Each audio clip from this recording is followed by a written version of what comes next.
Video lecture we are going to discuss about the properties of the Fourier series.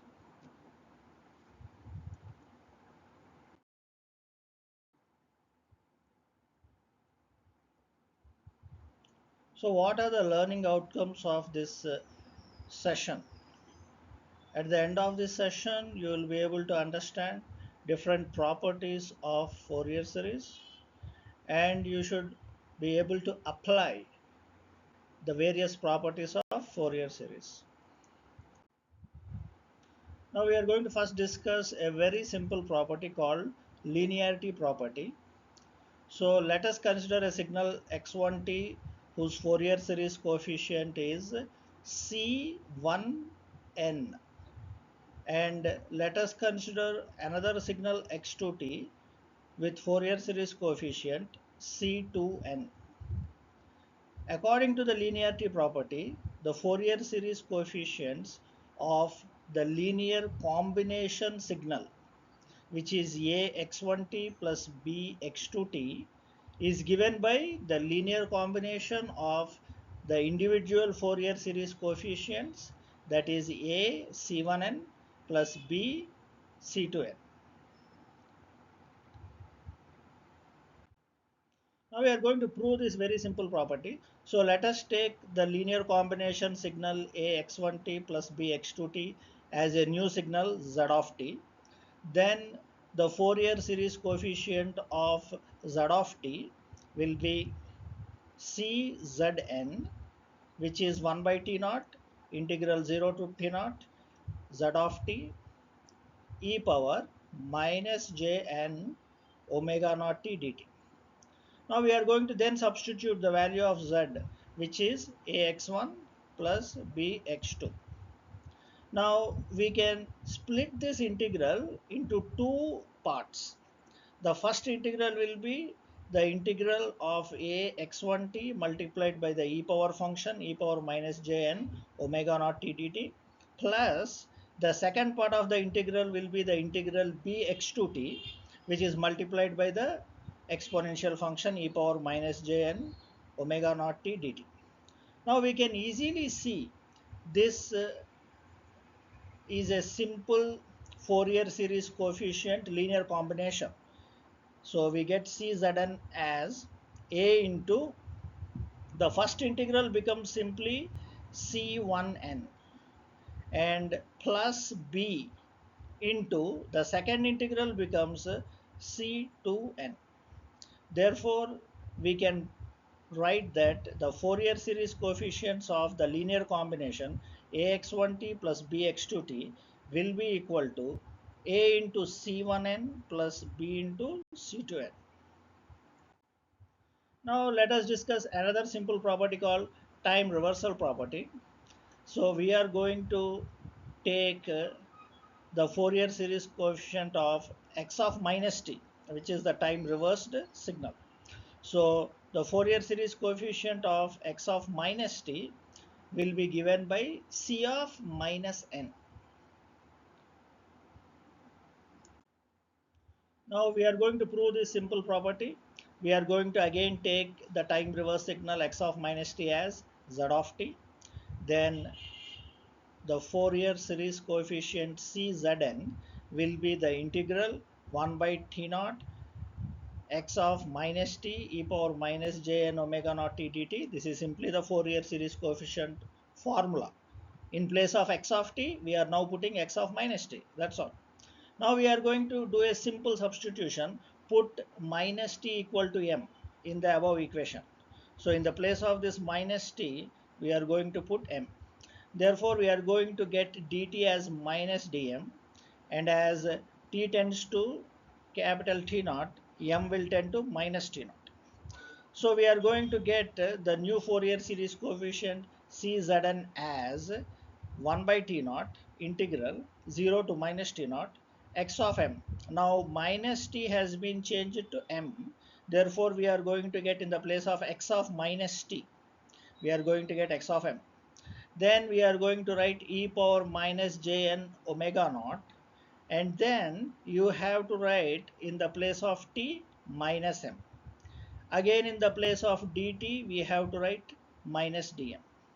Now we are going to reverse the integral limits by taking the minus sign into the consideration. Therefore, the new Fourier series coefficient Czn becomes 1 by T naught integral 0 to T naught x of m e power minus j minus n into omega naught m dm.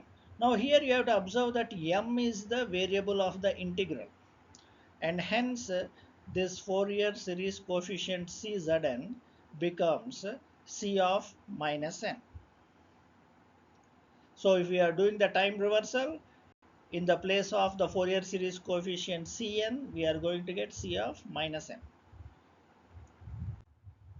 Now next we are going to discuss another simple property called time scaling property.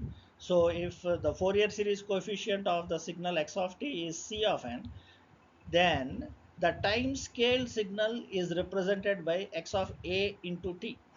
So the Fourier series coefficient of the time scaled signal x of at is again C of n itself.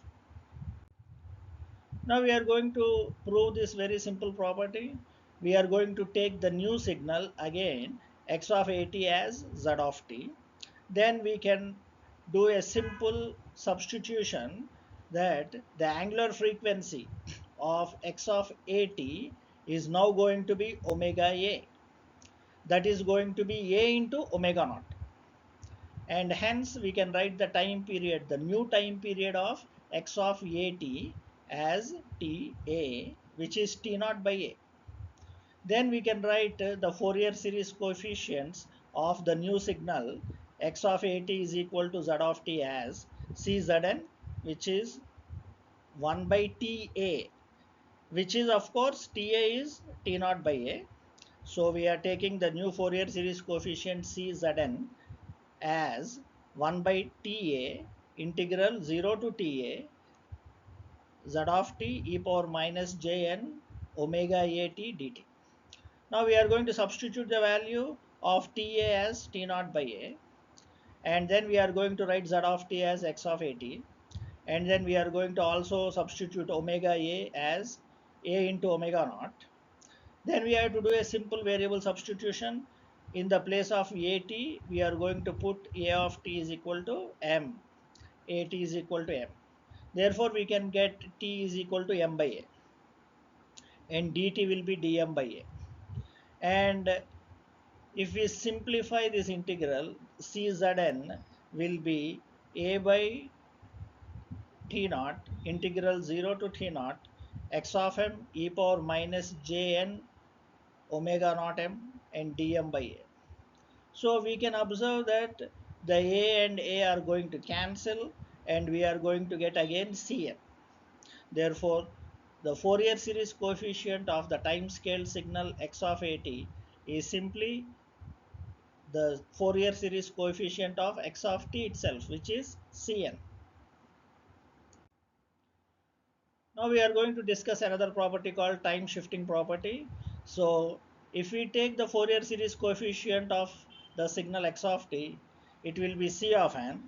If we now take the time shifted signal x of t minus capital Tp, where Tp is the time delay or the time shift, the Fourier series coefficient of this time shifted signal will be e power minus j omega naught Tp into Cn.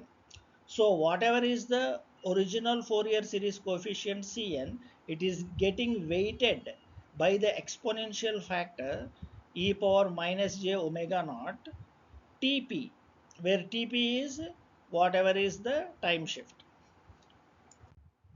Now let us prove this simple property. We are going to take the new Fourier coefficient as Czn, which is 1 by t naught integral 0 to t naught x of t minus capital Tp into e power minus jn omega naught t dt. So I simply substituted in the Fourier series coefficient formula. In the place of x of t, we are simply writing x of t minus capital Tp. Now we are going to do a simple variable substitution, put t minus capital Tp equal to m. Therefore we can write t is equal to m plus Tp. and of course dt will be equal to dm.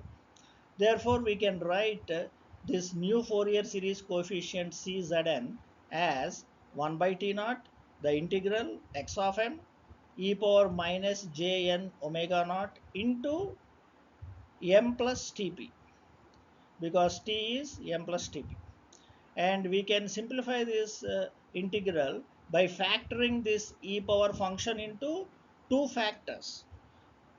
We can write this as 1 by T naught integral x of m e power minus jn omega naught m into the second factor e power minus jn omega naught Tp, and of course the variable of the integration dm. Now this integral is with respect to the variable m, and if you observe this term e power minus j n omega naught Tp, this becomes a constant because there is no variable m in this factor. So we can take this factor out as a constant. So we are going to take this factor out as a constant e power minus jn omega naught Tp, and then the rest of the integral is simply c of n. So we can obtain the simple relation that the Fourier coefficient of the time shifted signal will be the Fourier series coefficient Cn, which is weighted by the exponential e power minus jn omega naught Tp. Now let us come to the next property called frequency shifting property. So this is reciprocal of the time shifting property. So now we are going to take the signal x of t and multiply with the e power function, and the Fourier series coefficient will be C n minus n naught. So just like how the time shift happened, here we have a shift in the frequency, that is the Fourier series coefficient has changed from Cn to Cn minus n naught, and n and n naught, they are representing the frequency variables. So this is called frequency shift property. Now let us prove this very simple property. So we are going to take e power j n naught omega naught t x of t as the new variable z of t, and then we are going to find the new Fourier coefficient. The new Fourier coefficient Czn can be written as 1 by t naught integral 0 to t naught e power j n naught omega naught t into this e power function. Now we can factor these two e power functions as a simple e power a plus b. So we are going to write this as 1 by t naught integral x of t e power minus j n minus n naught into omega naught t dt. Now we can easily observe that this equation is nothing but the Fourier series coefficient itself, because you have 1 by t naught, you have the integral over the time period 0 to t naught, you have the signal x of t. Now the e power function is also there, e power minus j omega naught t. The only difference is in the place of n you have n minus n naught. Hence, this new Fourier coefficient is nothing but Cn minus n naught. Now let us prove the final property called convolution property. So this is a very important property. So we are going to study the convolution property in detail several times in this course. So the statement of the convolution property is that if the Fourier series coefficient of the signal x1t is c1n and the Fourier series coefficient of the signal x2t is c2n, then the Fourier series coefficient of the convolution of x1 of t and x2 of t is simply the multiplication of the Fourier coefficients c1n and c2n. Now we are going to prove this property. So we are going to take this convolution x1t convolved with x2t as the new variable z of t as usual. Then the new Fourier coefficient Czn will be this integral 1 by t naught z of t e power minus j n omega naught t dt. Then we are going to substitute in the place of z this convolution x1 convolved with x2. Now we have to write the convolution integral of x1 of t convolved with x2 of t, which is 0 to t naught x1 of tau multiplied by x2 of t minus tau d tau. Now we are going to substitute this integral in the place of x1 convolution with x2. Now we are going to get a double integral because the convolution is having an integral by itself when substituted in the place of x1 convolved with x2, and also the Fourier series coefficient is having an integral by itself. So we get a double integral. So you have to keep this in mind. Then the new Fourier coefficient Czn will be 1 by t naught, whatever is the factor. Then the first integral, which is for the Fourier series coefficient 0 to t naught. Then we are writing now the convolution integral, the integral x1 tau x2 t minus tau d tau. Then finally we are writing the e power function, which is e power minus j n omega naught t dt. Now we are going to factor these two integrals into separate integrals. One integral is with respect to tau, and the other integral we are writing with respect to t. Now we are going to make a simple variable substitution, put t minus tau is equal to m. Then we can write t is equal to m plus tau, and of course dt will be equal to dm. Now we can rewrite this integral as czn is equal to 1 by t naught integral. First one will be x1 tau d tau. This is almost unchanged. Now the second integral we are doing variable substitution. T minus tau is equal to m. So therefore we get the second integral x2 of m. x2 of m in the place of x2 of t minus tau, because we did the variable substitution. T minus tau is equal to m. Now we have to write the e power function e power minus j n omega naught. In the place of t we have to write m plus tau, and in the place of dt we have to write dm. Now we can simplify this integral further as 1 by t naught integral x1 tau d tau, which is same. And we are now going to do the factorization of the e power a plus b as e power a into e power b. Now we can take one of the e power functions which is having this tau and combine it with the first integral. So we can write czn as 1 by t naught integral x1 of tau and d tau, and we are also combining here this e power function with the tau into the first integral. So we are going to get the first integral as 1 by t naught integral x1 of tau e power minus j n omega naught tau d tau. Now we are going to write the second integral, the integral x2 of m, and then e power minus j n omega naught m dm. Now we can very easily observe this will be t naught into c1n into c2n.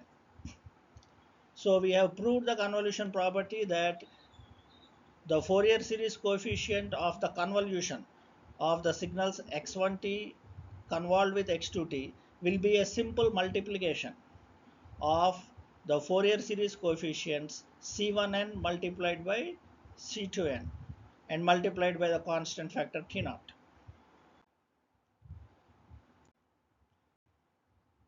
Again, I want to thank the students for your patient hearing. Thank you very much.